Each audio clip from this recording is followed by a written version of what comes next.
Hey guys, this is Hell Hades. This is a Raid Shadow Legends video. Guys, I want to talk you through my decision, really. I want to talk you through why I've decided not to pick up this Champion Pass. And I guess I just want to throw it out there early on. I don't want this to be some sort of vendetta or big movement or anything like that, because I don't feel like, firstly, it's even possible. But also, this is just my opinion, and it's just my view on what Raid have done with this Champion Pass. So I'm going to talk you through 3 reasons why I think this is actually kind of dumb from Raid. I'm also in this video going to talk you through how I would amend Xena. But honestly, the quality of the champion has got nothing to do with my decision on this. I will say, I see a number of times in my Discord, on like YouTube videos, people saying like, why don't all of the creators get together and do some sort of no spending, push, or get Raid to change their ways? And I guess what people don't really appreciate is like less than 0.5% of players that play Raid consume content from content creators. Like the vast majority of people do not get into that level of detail with the game. They just play it casually on their phone. Like they probably don't even know that any of us exist. Like they've never looked. So thinking that us doing like this, old content creators aren't spending this month, would make a big difference. It honestly would do very, very little. Anyway, all that aside, 3 reasons then. 3 reasons why I think this is poorly executed, and it could have been brilliant. Like honestly, could have been brilliant. And I've already said in like other videos, the obvious miss for me is, where is Gabrielle, and why is she not already in these other rewards? But that's not one of the reasons. That's just like and I think of it from like a cost point of view, okay? If Raid are paying for a IP of Xena, right? Let's assume, I don't know what the cost would be, right? But I would guess something like 250,000, maybe way less, maybe like 50,000, honestly, for one character from an IP, maybe, but I don't know, because Raid will be quite established and they might be giving them a percentage of the revenue. Like there's a whole bunch of stuff they could do with this, so it depends what they do. But let's assume it's 50,000, right? If you went in and said, we really want Xena, how much is that going to cost? And it's 50k. I think if you went in and said, we want Xena and we want an epic, which is Gabrielle, I think the cost doesn't change. I think actually the IP still see that as, okay, well, we're putting out Xena. If it changed, I think it would be like maybe by 5% or 10% of cost change, which is nothing in the scheme of things when you're doing a deal like this. So I think that's an obvious miss. Anyway, let's get into reason 1. First reason why I think this is very poorly done is actually where they have put the price point. $39.99. Now, I did a poll on my YouTube channel and I said, look, if this was $20 or less, would you have picked it up? And the numbers were actually kind of staggering. Let me just pull this up. And look, again, small sample size, because this is only people that see my channel. This is only people that kind of get involved with content creators. And also, out of 15,000 votes, some of these people may lie. Yeah, some people will just pick the option which they think you want to pick. Yeah, you want to see picked. But as it stands, if this was real, 6% of people picked up this pass that have kind of like voted out of the 15,000, 6%. So let's assume then we've got 100,000 players, yeah? So 6,000 people spent the 40. Yeah, so that's 240,000 revenue if we had 100,000 players. Now, if they'd priced it at, let's say 20 or 25, let's say 20 to start with, and we actually had 54% of people, so 54,000 people bought it, that would have netted $1 million. So if this is just a money thing, and plus this 6% would have bought as well, by the way, so actually we would have still got the 6% in the mix, so it would have been 60 times the 20 or times the 25. You can see like the revenue growth is massively more if you'd put it at a price point that people are comfortable with.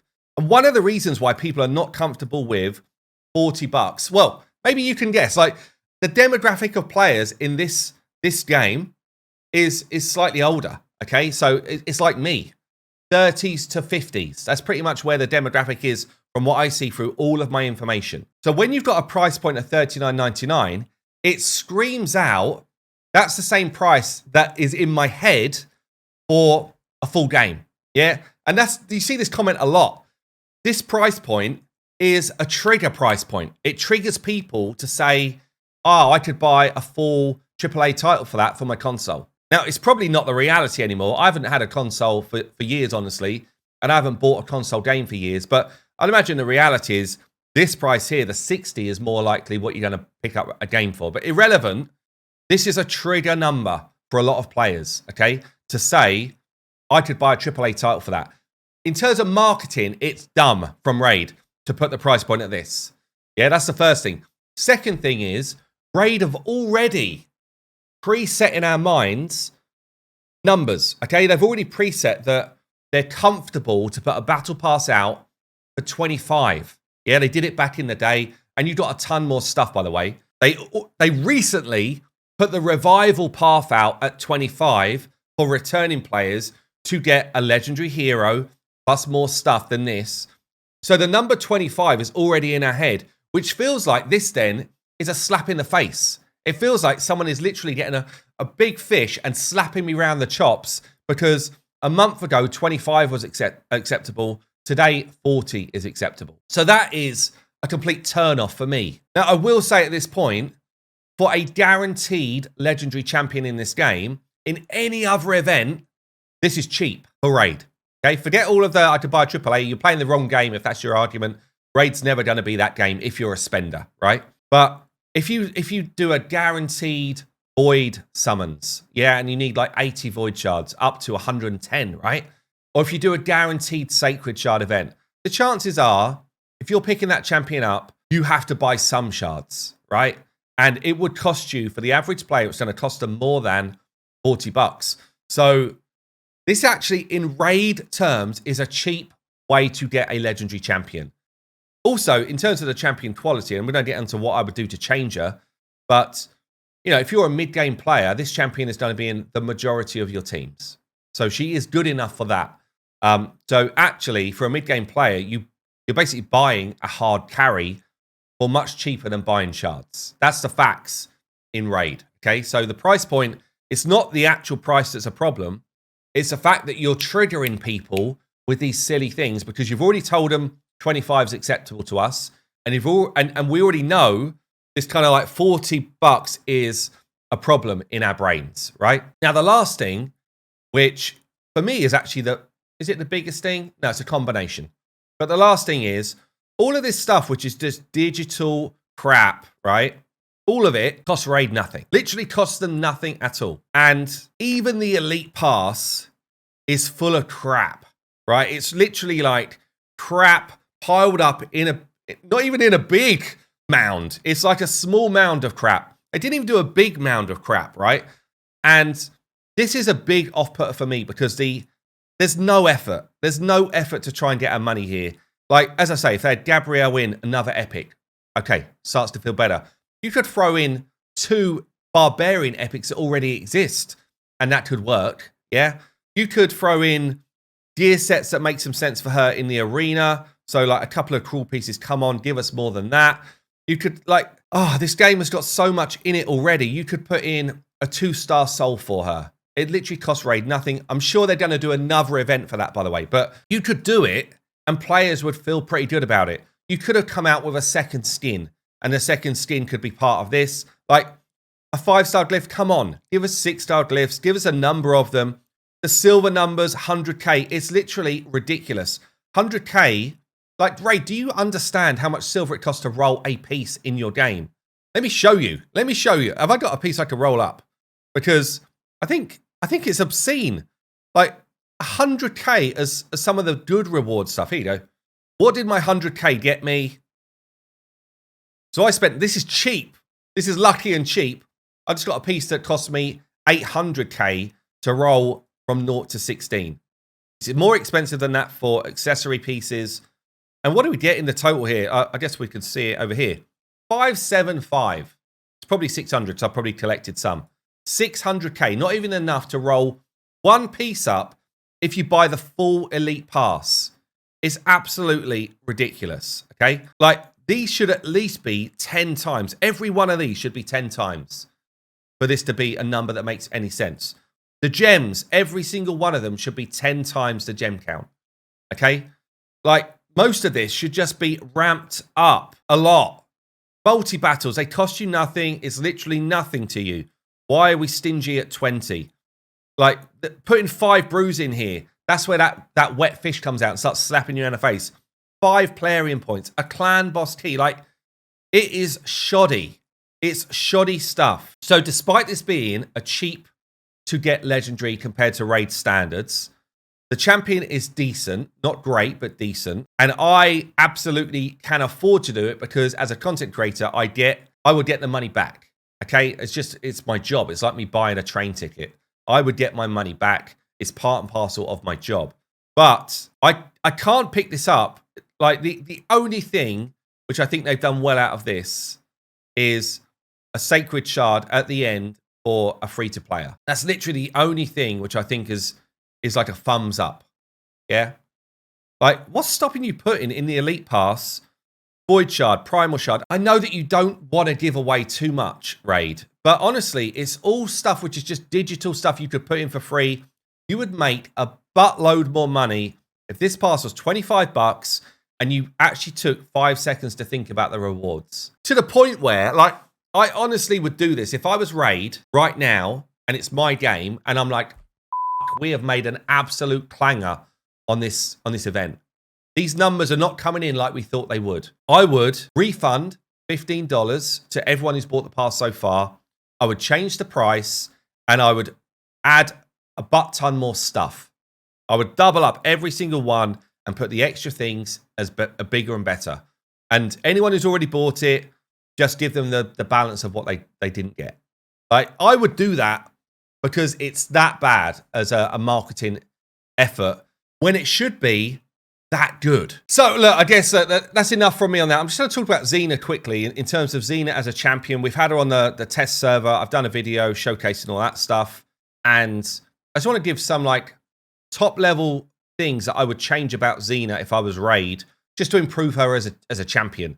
She's actually a very good level arena nuker, but most of her kit is hard focused on arena. So she kind of needs to unsettle the meta. Okay, that's kind of what she needs to do if she's going to kind of jump in and you know, be more interesting than she is as a champion. And her kit is decent. Like, don't get me wrong, she hits hard on all her skills. She's up there as a decent level damage dealer, all of that stuff. It's all fine. But there's a couple of things I really like about her kit, like the passive here to basically cut in when enemies place buffs, right? So when enemies are placing a bunch of buffs, like if Sifi does it or Duchess does it, she jumps in and you're going to get a turn before the enemy nuker gets a turn. This is a great mechanic. But the problem is, certainly with Arena nowadays, she's not really built for the Arena today. And the Arena today, the fact is, if you go first, you're faced with a whole bunch of stone skin, a whole bunch of reaction accessories, and she doesn't ignore any of that stuff. Okay, so it means that her A2 doesn't get the turn meter it should from enemies because they've got stone skin on. It means that she doesn't hit through reaction gear, so she does like terrible hits. So that should change for me. There should be some sort of mechanic that she is ignoring one of those two things, if not both of those things. That alone would be huge for this champion. Second thing, which I don't love, is she's got no way of protecting herself. So if this cut in and hit doesn't kill people, she's got no way to stay alive. She pretty much relies on net crit. Like if you don't have a net crit or someone or a bunch of champions in bolster or, you know, like basically very defensive champions like Asurga, Duchess, Pythian in your squad, then she's probably going to die. Okay, so she's good for live arena, but over time, unless you've got those great protectors in your team, she's going to struggle to get her work done. The other thing which I feel like should be changed is this, what is it here? This ability to do like, I will never basically do a normal hits if there's buffs or debuffs on the enemy. This does not work against Hydra heads with Poison Cloud. So if we wanted to play somewhere else in the game, the most likely place is going to be Hydra. And one of her fundamental bits of her kit does not work against Hydra. So that's a tweaks I would do just to make her a better, more interesting champion for the meta.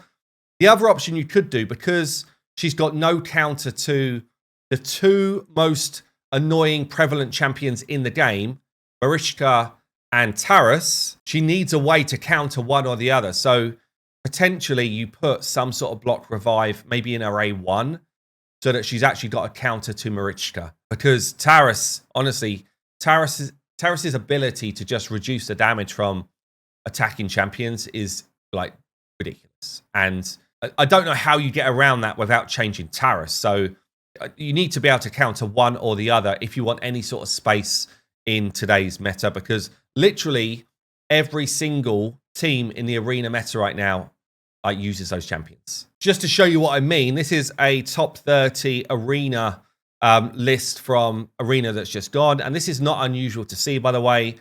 But if you look through the teams, Marichka, Taras, Ultimate Death Knight, almost in every team. If it's not that, then it's Sifi. But Marichka and Taras are in, is it every single team top 30? So if you cannot counter this combination, which, as we've said as content creators, does need some form of nerf. Sorry for those who own them, but they do. They're in every team. Then what's the point in bringing in this meta or new arena mix-up type of champion? As I say, for the average player, if you come in and you're not trying to play top-end arena, whatever, she will be in your arena teams for sure. She's a hard hitter. She's a good champion. But I feel like if you really wanted to bring her in as like an option to do something serious in the game, then she needs some tweaks to make that work. Anyway, that's going to be it from me. Let me know what you think down below. As I say, I'm not looking for a witch hunt or a big movement here. I just wanted to share my feelings on this and just kind of tell you why I'm not picking this up. Anyway, I've been Hell Hades. I'll see you soon.